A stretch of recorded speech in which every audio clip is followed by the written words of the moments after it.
हमारे व्यस्त जीवन में ईश्वर की आवाज़। मोहनदास करमचंद गांधी जो हमारे राष्ट्रपिता हैं, ऐसे व्यक्ति थे जो दक्षिण अफ्रीका में अंग्रेज़ों द्वारा ट्रेन से बाहर फेंके गए थे।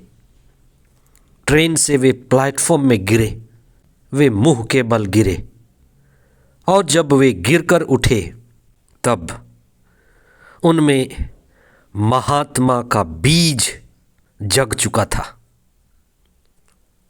आज हम चिंतन करें कि इतने वर्ष गुजर गए, दूसरा गांधी क्यों नहीं पैदा होता। गिरना पड़ेगा, मरना पड़ेगा, जागना और जगाना पड़ेगा। सामान्य काल का तीसरा सप्ताह 25 जनवरी 2024 बृहस्पतिवार, संत पौलुस प्रेरित के हृदय परिवर्तन का पर्व। पहला पाठ प्रेरित चरित अध्याय 22 पद संख्याएँ 3 से 16 तक। विकल्प पाठ प्रेरित चरित अध्याय 9 पद संख्याएँ 1 से 22 तक। संत मार्कुस का सुसमाचार अध्याय 16 पद संख्याएँ 15 से 18 तक। हम अपने जीवन को किस दिशा में ले जा रहे हैं, हमें इस पर चिंतन करने की ज़रूरत है। हम किस दिशा में जा रहे हैं, यह हमारी जिम्मेदारी भी है और समझदारी भी। बहुत बार हम गलत दिशा में जाते हैं। आज आप चिंतन करें कि आपकी शक्ति किस दिशा में लग रही है। आज संत पौलुस के हृदय परिवर्तन का पर्व है। हृदय परिवर्तन यानी सत्य केंद्रित जीवन, प्रभु केंद्रित जीवन, आत्मा केंद्रित जीवन, प्रभु को, सत्य को, ईश्वर को पहला स्थान देना। जवानी का समय ताकत का समय होता है, बल का समय होता है, जोश और बड़े उत्साह का समय होता है। यह उफान और उबाल का समय होता है।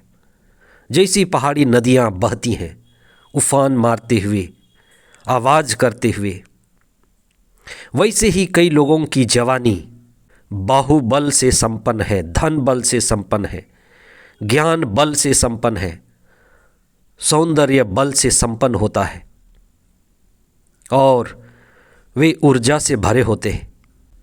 लेकिन बात यह है कि उनकी ऊर्जा किस ओर लग रही है। कहा जाता है कि जब समझदारी आती है तब जवानी गुजर जाती है। बहुत बार हमें तब पता चलता है जब हमारी ऊर्जा गलत दिशा में लगी और तब तक देर हो गई होती है। आप इस पर चिंतन करें। मोहनदास करमचंद गांधी जो हमारे देश के राष्ट्रपिता हैं, एक ऐसे व्यक्ति थे जो ट्रेन से फेंक दिए गए थे। वे बुरी तरह मुंह के बल गिरे थे, लेकिन जब वो उठे उनमें एक आग लग गई। वे जाग गए, वे होश में आए। तब तक लगभग बेहोश थे और उनका जीवन परिवर्तन हुआ, हृदय परिवर्तन हुआ। वे गिरे और वे उठे। ये गिरने और उठने में ही बहुत कुछ छिपा हुआ है। ये गिरना और उठना ही उनके जीवन की साधना थी। क्या हो गया कि वे आधा नंगे हो गए? क्या हो गया कि वे मसीहियों को सताते थे, मसीह का प्रचार करने लगे, जो संत पौलुस के साथ हुआ। संत इग्नासियुस जो युद्ध में घायल हुए थे, युद्ध में गिरे, अस्पताल में जब वो ठीक हुए तब उनमें संत के बीज जागे। वैसे ही संत पौल एक ऐसे तेज तरार युवा थे जो बड़े जोशीले थे, जुनून और जज्बे से भरे हुए थे। धर्मशास्त्र कहती है कि वे ऐसे गिरे कि 3 दिन तक अंधे हो गए और जब वे उठे उनका हृदय परिवर्तित हो चुका था। उससे पहले वे ईसा के अनुयायियों को सताते थे, बंदी गृह में डालते थे। लेकिन उस गिरने के बाद उनका जीवन बिल्कुल बदल गया। पहले उनकी ऊर्जा विनाशकारी थी, विनाशकारी कार्यों में लगाई जाती थी। बाद में वे सत्य के कार्य में जुटे, ईश्वर की खोज में जुटे। ईसा के उन महान रहस्यों को जो प्रेम, विश्वास, सत्य, समझ, इन सब में बढ़ते गए और सभी लोगों को जोड़ते गए।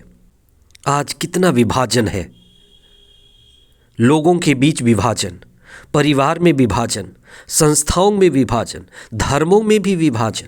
संत पौलुस ऐसे व्यक्ति थे जो कहते हैं कि ना यूनानी है, ना यहूदी है, ना दास है, ना मालिक है, सब एक है। आज का सुसमाचार सबसे पहला सुसमाचार है जो मार्कुस द्वारा लिखा गया है, जिसमें ईसा का आदेश है। ईसा कहते हैं कि तुम सारे संसार में जाओ और सारी सृष्टि की देखभाल करो। ये बड़ा उत्कृष्ट और ऊंचा आदेश है। संसार सृष्टि का दोहन करता आया है, भोग करता आया है, अपने जीवन का साधन समझकर उसका विनाश तक करता आया है। ईसा का आदेश हमारे लिए महत्वपूर्ण है। तुम सारी सृष्टि की देखभाल करो। मनुष्य के पास जिम्मेदारी है। आज जलवायु परिवर्तन, पेड़ लगाना, जल बचाना, बिजली बचाना और कई तरह की चीज़ें जिन्हें हमें करने की ज़रूरत है, इस दिशा में हम सभी को, कलीसिया को, चर्च को भी काम करने की ज़रूरत है। हम भोग से बचें, बच्चों को बचाएं, जिएं और जीने दें। आज का दिन हमारे लिए आशीष और कृपा भरा दिन हो। हम संत पौलुस की तरह सारे विश्व को, सारी सृष्टि को, सारी मानव जाति को प्रेम करने वाले, जोड़ने वाले और सबके साथ एक होकर जीने वाले बने। आमीन।